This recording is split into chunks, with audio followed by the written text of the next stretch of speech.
आपण अनेकदा पाहतो की पोटापाण्यासाठी गावातून शेतीवाडीतून आलेले अनेक कष्टकरी नागरिक मुंबईसारख्या महानगरात वर्षानुवर्षे झोपडपट्ट्यांमध्ये राहतात. पण जेव्हा बुलडोझर दारात उभा राहतो तेव्हा सगळ्यात मोठा प्रश्न असतो तो पर्यायी निवाऱ्याचा. याच समस्येवर तोडगा म्हणून PTC सदनिका योजना समोर येते. पण हे कागदावर ऐकायला जेवढं छान वाटतं तेवढंच ते वास्तवात खरं आहे का? सविस्तर बघूया. मुळात याच समस्येवर कायदेशीर आणि व्यावहारिक तोडगा काढण्यासाठी PTC सदनिका योजना अस्तित्वात आली आहे. PTC म्हणजे परमनंट ट्रान्झिट कॅम्प. आता नावावरूनच लक्षात येईल की ही एक ट्रान्झिट म्हणजे तात्पुरती व्यवस्था आहे, कारण मुख्य प्रकल्पातील घर मिळेपर्यंत तिथे राहायचं असतं. पण ती परमनंट म्हणजे कायमस्वरूपी दर्जाची असते. हे कागदावर ठीक आहे, पण वास्तवात आपण पाहतो की ट्रान्झिट कॅम्प्स म्हणजे अनेकदा पत्र्याचे शेड असतात. पावसाळ्यात पाणी गळतं, सांडपाण्याची व्यवस्था नसते. मग या परमनंट शब्दाचा नेमका अर्थ काय काढायचा? हो, नाही, अगदी योग्य प्रश्न आहे. आणि हाच सगळ्यात मोठा गैरसमज आहे जो आपल्याला दूर करायचा आहे. जुन्या काळात ट्रान्झिट कॅम्पची अवस्था तशी होती हे नाकारता येणार नाही. पण आता कायद्याने यात मोठे बदल केले आहेत. परमनंट दर्जाची घरे म्हणजे ही पक्क्या विटांची, सिमेंटची, RCC बांधकामाची घरे असतात. झोपडपट्टी पुनर्विकास प्रकल्पामुळे जी कुटुंबे विस्थापित होतात त्यांच्यासाठी ही सुरक्षित आणि चांगल्या मूलभूत सुविधा असलेली घरे असतात. जोपर्यंत त्यांना त्यांच्या हक्काची मुख्य प्रकल्पातील पक्की सदनिका मिळत नाही तोपर्यंत ते या PTC सदनिकांमध्ये अत्यंत सन्मानाने राहू शकतात. पण मग एक प्रश्न उपस्थित होतो, हे सगळं उभं करण्यासाठी प्रचंड खर्च येतो. मुंबईत जागेची किंमत सोन्याच्या भावाने असते. मग हे सगळं मोफत कसं असू शकतं? बिल्डरला यात काय रस आहे की तो स्वतःच्या खिशातनं करोडो रुपये खर्च करून लोकांसाठी पक्की घरे बांधेल? इथेच एक क्विक फॅक्ट सांगते आणि अर्थशास्त्राचा तो दुवा उलगडतो. डेव्हलपरला म्हणजे बांधकाम व्यावसायिकाला हे PTC सदनिका स्वतःच्या खर्चाने बांधाव्या लागतात किंवा दुसऱ्या कोणाकडून खरेदी करून त्या मोफत SRA सुपूर्द कराव्या लागतात. पण तो हे काही समाजसेवा म्हणून करत नाही.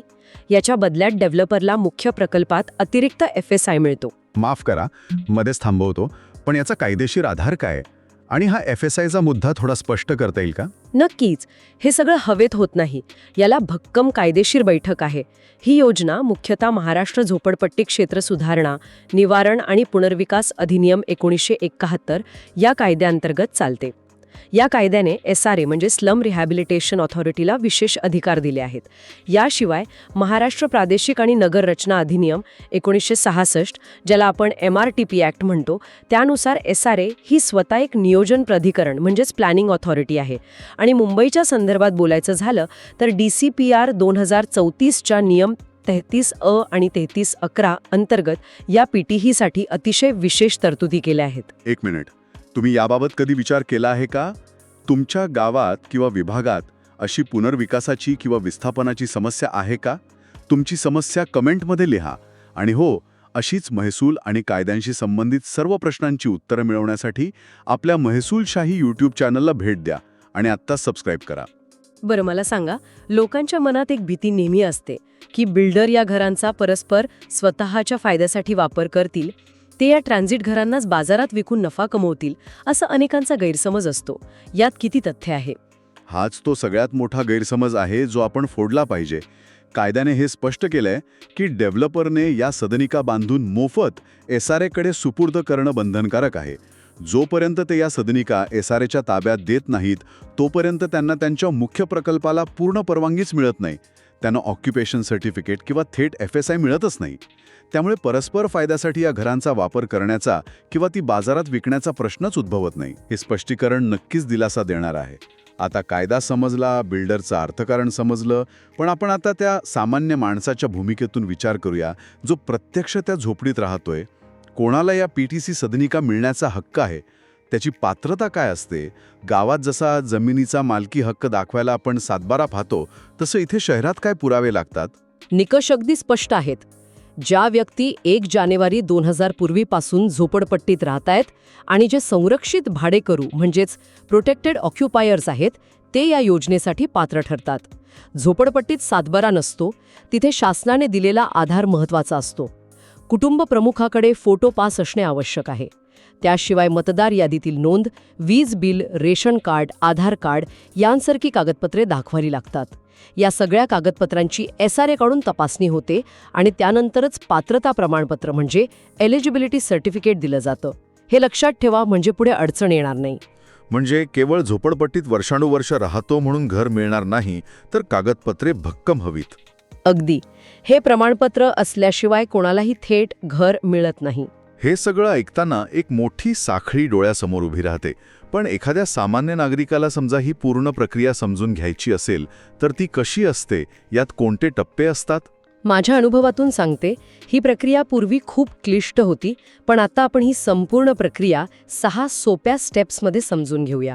ही स्टेप बाय स्टेप चेकलिस्ट खूपच महत्वाची ठरेल सर्वांसाठी. सविस्तर बघूया. स्टेप 1, सर्वात आधी ती झोपडपट्टी SRA कडे अधिसूचित म्हणजेच नोटिफाईड असणं आवश्यक आहे. स्टेप 2, डेव्हलपर किंवा त्या रहिवाशांची स्वतःची सोसायटी SRA कडे आपला योजना प्रस्ताव सादर करते. स्टेप 3, हा टप्पा सर्वात महत्त्वाचा आहे. SRA चे अधिकारी प्रत्यक्ष जागेवर जाऊन सर्वे करतात आणि पात्र व्यक्तींची एक अंतिम यादी तयार करतात, ज्याला कायदेशीर भाषेत अनेक्षर 2 म्हणतात. थांबवतो थोडं. हे अनेक्षर 2 खूपच वादग्रस्त ठरतं अनेकदा. समजा एखाद्याचं नाव या यादीत आलंच नाही, तर त्याने काय करायचं? हो, नाही, अगदी योग्य प्रश्न आहे. जर नाव नसेल तर त्यांना दाद मागण्याचा अधिकार असतो. ते आपली पात्रता सिद्ध करू शकतात. त्यानंतर येते स्टेप 4. जे लोक पात्र ठरले आहेत त्यांच्या सोसायटीची अधिकृत नोंदणी केली जाते. स्टेप 5, लॉटरी पद्धतीने किंवा एका विशिष्ट क्रमाने विस्थापितांना PTC मध्ये शिफ्ट केले जाते. आणि शेवटची स्टेप 6, जेव्हा मूळ जागेवर मुख्य इमारत पूर्ण बांधून तयार होते, तेव्हा त्या इमारतीत कायमच्या सदनिकेचे वाटप केले जाते. या प्रक्रियेत लोकांकडून काही पैसे घेतले जातात का? इथेच आणखी एक क्विक फॅक्ट सांगते. जे लोक पात्र आहेत त्यांच्यासाठी ही संपूर्ण प्रक्रिया मुख्यतः मोफत असते. फक्त सोसायटी दाखल करण्यासाठी काही नाममात्र शुल्क लागू शकते, पण घरासाठी कोणतेही छुपे चार्जेस नसतात. सामान्य नागरिकाला त्याचा 1 रुपयाचाही भुर्दंड नसतो. हा मुद्दा अत्यंत महत्त्वाचा आहे. ही टिप ऐकल्यानंतर तुम्ही तुमची कागदपत्रे तपासून घेणार का?